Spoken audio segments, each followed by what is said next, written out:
Hello everyone, Pantoufleee here for a new video. Today we take a look at the brand new T-22 Medium, the tier 10 Russian collector tank. The first thing you want to know about this tank is the fact that it's not a premium one, which means it will not earn a lot of credits like the T-95 E6 for example. So, concerning the gun first, it's an amazing one. You have 5.4 seconds of reload for 310 alpha damage, plus a good accuracy which is about 0.31. The only thing the gun lacks of is the penetration, as you only have 240mm with standard shells and 300mm with gold ones. Next, let's talk a bit about the armor. It's totally broken on this thing, the turret and the side armor especially. Nearly nothing will go through your turret as you have 230mm of armor without any angling, but as you see, the turret is pretty round, meaning you can increase it artificially. Next, the side armor. The hull armor, sorry. The frontal armor is pretty angled, but really don't try to count on it in most of the situations. Mediums, heavies, TDs, everything will go through easily. But it's not the case of the side armor. This tank is a side scrap god, which means nearly nothing will go through your side armor when you side scrap, and it's the best medium for side scrap as it allows you to side scrap and shoot at the same time without the fear of taking any damage. And as you can see, the side armor is pretty strong. You have 80mm on the side, but I think it's spaced armor because if it was only 80, you will not be able to side scrap. To finish, let's talk a bit about the mobility. It's pretty similar to the E50M and it's a bit worse than this tank. But still, even if the tank speed is not the best, your travel speed stays great with around 63 degrees per second, so I think it's a good compromise.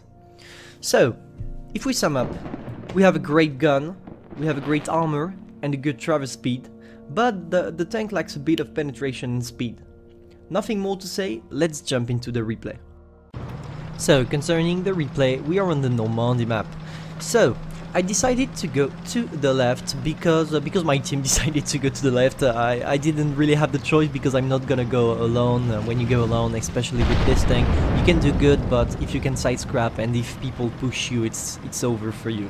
So, we go straight to side scrapping position, or we try maybe a bit of hull down here, trying to sneak some shots maybe on the TD, which is a bit too close in my opinion, to the cap circle, and we put one great shot directly into his weak spot. Next, we focus on the T-54. Unfortunately, we bounced him, and I'm gonna take side scrap position here because I really want to do some damages on my enemies. And as you can see here, the tank in side scrap is really great as we made the bounce the E50M, we bounce an heavy 183 shell. We are gonna bounce a lot of things on this replay, you will see. So we go for one shell on the FV. I tried to aim at his track a second time, trying to maybe untrack him. That could have been awesome. We bounce again the FV-183 shell directly into our side armor. As I told you, the side armor on this thing is really something special. Here I didn't really know where my shell went, and I see that my Foch 155 in my team is a bit in some trouble, so I'm trying to help him, but unfortunately I saw that he was that he needed help a bit too late. But anyway, let's finish the tanks behind, because you really want to focus on the tanks behind you before trying to push. Because if you have tanks in your back with the T-22, it's the end. There is no tank who can bounce the shells from your ass. So, can we bounce the T-54 shell? Yeah, we can. As you can see, I really play my tank in side scrap. In most of the situations, you want to play it in side scrap, and that's exactly what we are gonna do. And we bounce everything. Here, I thought, no, the FV is not gonna jump on me, and yes, he is. So can we make him bounce? And here you are gonna see the problem of the tank. When enemies are too close, they can shoot at your frontal armor even if you side scrap. That's why I took a huge shot there. but still we are still in the game, we're still in the competition, as we have 333 HPs left. Can we focus on the T-54? We tried to use our gun depression to shoot at him, and we did. He shot at us, but I know I have a better reload because I'm a tier 10, so I go for the kill. Now we are in a 2 versus 1 situation, but the E50M has 1.2k HPs and we only have about 400, so it's going to be really hardcore. Can we put him one shot as he tries to kill the E75? Yes. We put him one shot. What I'm gonna do here, I'm gonna try to jump off the cliff. I try to put him one shell. He does too, but he bounced me. I go straight backward, and here I'm gonna do something really interesting. I untrack him, and I want to be close to him so he can only shoot at my turret.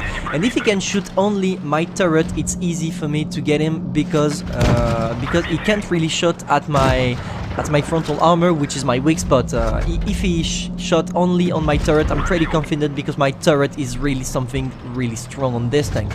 Here he missed, so he decided to go backward. Maybe he's gonna try to sneak in. If I do a big alpha damage, I'm gonna win this game. Can we hope for a big alpha damage, or do we have to make him bounce?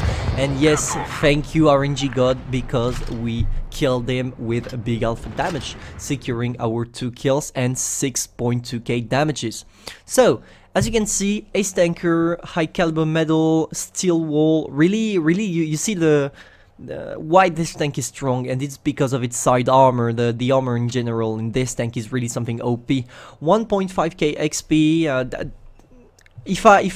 Definitely I would recommend the tank, but don't try to complete it by the tree. Really try to be lucky, because the tank is not worth more than 400 euros. It's robbery at this price. So you're not here to be better, but to be the best. Pantouf over.